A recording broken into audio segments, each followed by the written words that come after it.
If you've ever quit a diet because you've been hungry all day, then this video is for you. The number one reason why people fail at dieting is because of hunger and cravings. And in this video, I'm going to show you the exact diet that I followed to get from 20% down to 5% body fat with minimal hunger. Welcome to the channel. My name is Ryan. I'm an ex-NRL player, online coach, and pro natural bodybuilder. And this channel is all about finding the most efficient way to help you lose fat and build muscle. Now, before we get into the diet, we need to understand the science behind hunger so we can make it work in our favor. Now, there's three main components to hunger. The first two, we can't really have too much influence over. Number one being motilin waves, which is just your natural hunger pulses that you feel when your stomach starts to empty in between meals and you get that crampy hunger feeling. That is your motilin waves. And the second one is ghrelin, which is your hunger hormone. Especially if you're someone who has very structured meal timing, you will notice that you start to feel hungry the closer you get towards that meal time. This is ghrelin telling you it's time to eat. Now, these two components, we don't really have any influence over, but the last one we can definitely leverage in our favor. And that is stomach pressure and the stretch receptors that we have in our stomach. By using high volume, low calorie foods, we can really leverage the stretch receptors satiety signaling to the brain, which is going to help us to feel less hungry during our diet. So what is high volume foods? High volume foods is just more physical food for less calories. As I spoke about, we have those stretch receptors in our stomach. So if we can put more food into the stomach for less calories, it's really going to leverage that stretch receptor to make us feel more full for longer. And another advantage to using high volume foods is the amount of time that it takes us to eat.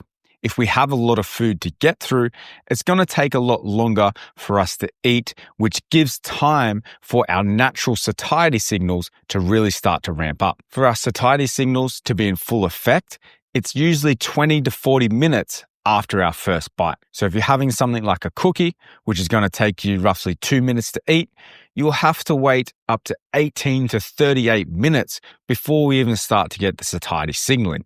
Not to mention the cookie is really going to do nothing for the stretch receptors because it doesn't have enough volume. As opposed to a larger meal with less calories, it's going to take you longer to eat. So you're going to get the full effect of the satiety signaling. Plus, it is going to act on the stretch receptors as well, which is also going to make us feel fuller. And there's also psychological advantages to having a high volume meal. Nothing worse than at the end of the day when we're starving to come home and see a tiny meal in front of us, as opposed to seeing a high volume meal which is filling up the plate. It is going to be a lot more psychologically pleasing to see a larger meal, especially when we're hungry, and to see a tiny meal. So I'm going to show you how I use these high volume foods in my diet to get from 20% down to 5% with minimal hunger. Starting off with breakfast. My go-to breakfast option was a protein yogurt with berries. I would have the 0.5% fat Chobani yogurt, which is high in protein, low in fat. I would also add a scoop of protein in there and around 200 grams of berries. Now I have frozen berries, but feel free to have fresh if you like. I just prefer them because they're generally a little bit cheaper. They last longer. And when they melt, it kind of releases all the juices, which makes it taste even better. But as I said, it's your personal preference. Now, this meal was just over 300 calories for 45 grams of protein, and it was over 500 grams of food. So it kept me full all morning, gave me energy all morning, and also helped me hit my protein requirements. Now, my second breakfast option, this is something that I would have on the weekends when I had a little bit more time in the mornings, was an egg white veggie omelet. So I'd have 250 grams of egg whites. I would also crack a whole egg in there as well. Now, the egg whites is a great source of protein and it also keeps the overall calories low due to the low fat content. I would pair this with a whole heap of vegetables, things like spinach, mushrooms, onion, tomato. All of these are great ways not only to make the omelet taste better, but also to bring a lot more volume to the meal for next to no calories. Now, this put the meal just over 300 calories for 40 grams of protein and just over 400 grams of food. But one thing that's worth mentioning is how you cook and prepare these meals. I cooked my egg white omelette on a fry pan and I used spraying oil. This helped to keep the overall oil content lower, which is going to be high in fat, which is high in calories, to make sure it was non-stick enough to be able to cook, but it wasn't bringing up my calories too much. 1 tablespoon of olive oil has roughly 130 calories, so it's a really easy way to bring up the amount of calories that you're eating in a meal with having no effect on the amount of food that you're actually eating and pretty minimal effect on how it tastes. My lunches and dinners looked very similar. I would rotate between the same 3 carbohydrate options, either potato, sweet potato, or pumpkin. These are great high volume, low calorie foods, and they're also super versatile. You can boil them, you can mash them, you can bake them, you can air fry them. There's so many options at your disposal when it comes to cooking things like potato, sweet potato, and pumpkin. From there, I would add my lean protein source. So I would have chicken breast, lean cuts of steak, lean pork, white fish, prawns.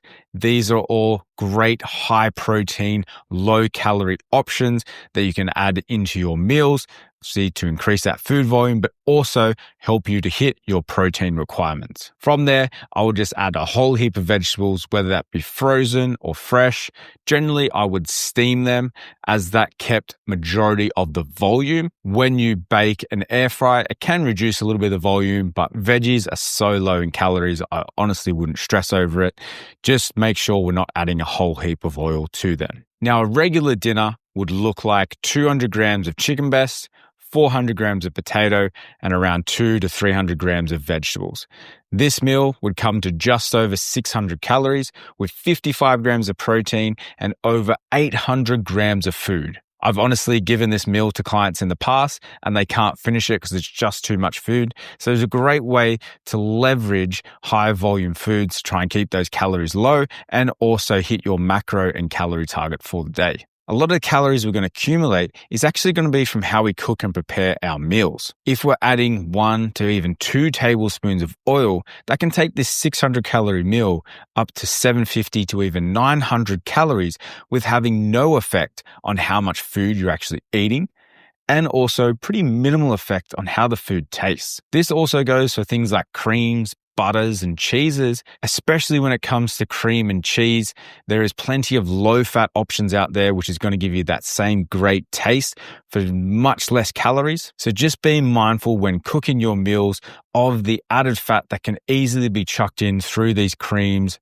oils, butters, cheeses, without you even really noticing. And for dessert, pretty much every night I had a Ninja Creamy. I would highly recommend, especially if you're someone who loves ice cream like I do. It is such an easy way to save on calories and also hit your protein requirements. My Ninja Creamy was literally over 400 grams of ice cream for just over 200 calories, and it had 30 grams of protein. It's literally just a protein shake that you turn into ice cream. Now, there is some other options out there that isn't a Ninja Creamy.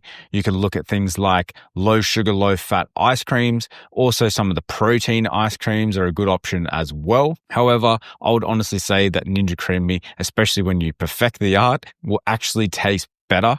And over time, per serving will cost a lot less. Some of these protein ice creams can be very, very expensive per tub. And when it came to snacking in between meals, I would use a lot of high volume fruits, things like berries, apples, oranges, melons are really great options because they are high in fiber. They also have a lot of water content, which brings up the overall volume of the food. So these are great options in between meals if you're feeling a little bit peckish. Now, if you want something more on the treat side, things like popcorn, protein yogurt, zero sugar jelly, zero sugar soft drinks are all great ways to be able to curb that sweet craving that you might get from time to time with very minimal calories. And if you're really struggling for hunger, and this is something that I pulled on a lot, especially as I got down into single body fat when I started to get a lot more hungry, was having veggies as snacks in between meals. So I would cut up celery, cucumber, carrot, and just leave it in the fridge.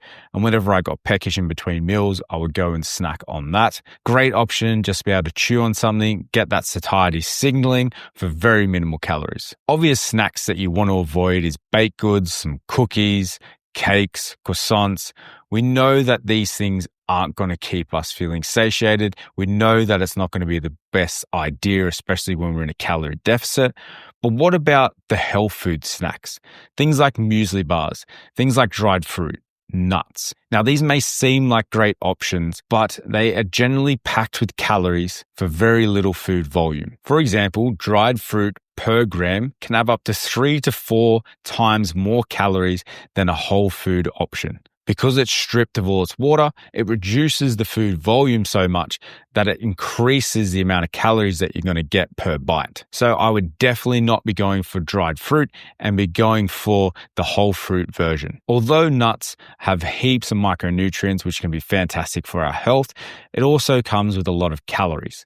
So making sure that it's not your primary snack option. You can definitely have them from time to time, but make sure it's not your primary snack option, because that is going to rack up the calories very quickly. And as for the muesli bars and the protein snack options, they're just marketed well, but realistically, they're high in calories and very low in protein. An easy way to cut through the marketing crap is by using this protein equation, taking the amount of protein that the muesli bar has or the protein snack has, and adding a 0 to the end. Majority of these muesli bars will have around 8 grams of protein in them. So if you add a 0, that gives you a total of 80. And the calorie content of these muesli bars are around about 200 to 250 calories.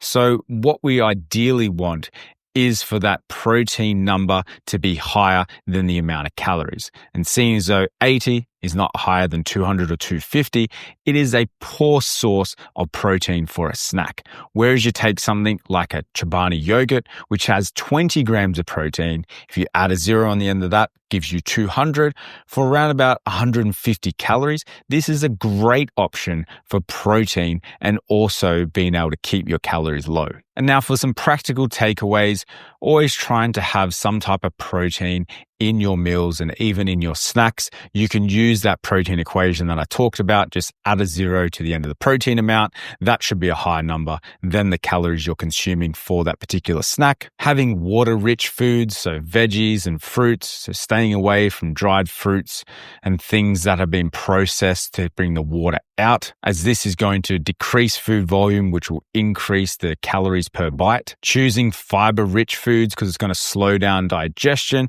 which is going to help us to feel fuller for longer. And for majority of people, they will benefit from having larger meals as opposed to constant snacking. That satisfying feeling of having a full stomach is generally a lot more psychologically pleasing to a lot of people rather than constantly grazing throughout the day. Yes, you're constantly going to have something in your stomach, but you're not going to get that feeling and that pleasure of fullness that you're going to get from having larger, less frequent meals. Also, drinking plenty of water throughout the day, and especially when we have our meals, has also shown to reduce hunger as well. And we don't need to restrict certain foods from our diet, but understanding that if we're going to have a cookie or we're going to have a cake, that we're going to be a lot hungrier for the rest of that day.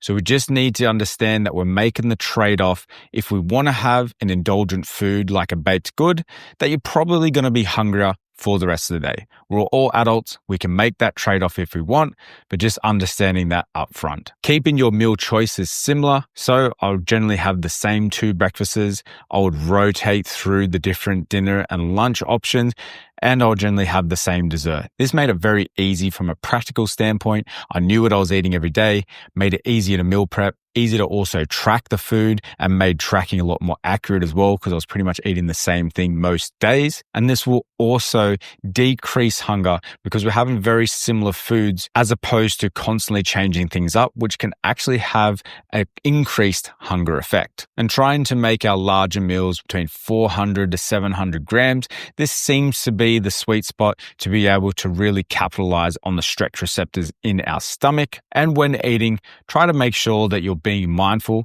you're taking your time and chewing your food properly so we can stretch out the amount of time that we're eating for. This will make sure that we're capitalizing on that satiety signaling, which takes 20 to 40 minutes to kick in after our first bite. So try not to scoff everything down too quickly will actually make you feel more satiated and lead to less snacking after dinner or after lunch. As always, guys, hope this has helped. Do those good things, like, subscribe, leave a comment in the comments section below, and all the links to my free resources are in the description below. We got the 21-step guide to fat loss. We got the rapid fat loss ebook that I just released, and also you have all of my training programs, 3, 4, 5, and 6-day training programs, all linked for free in the description below.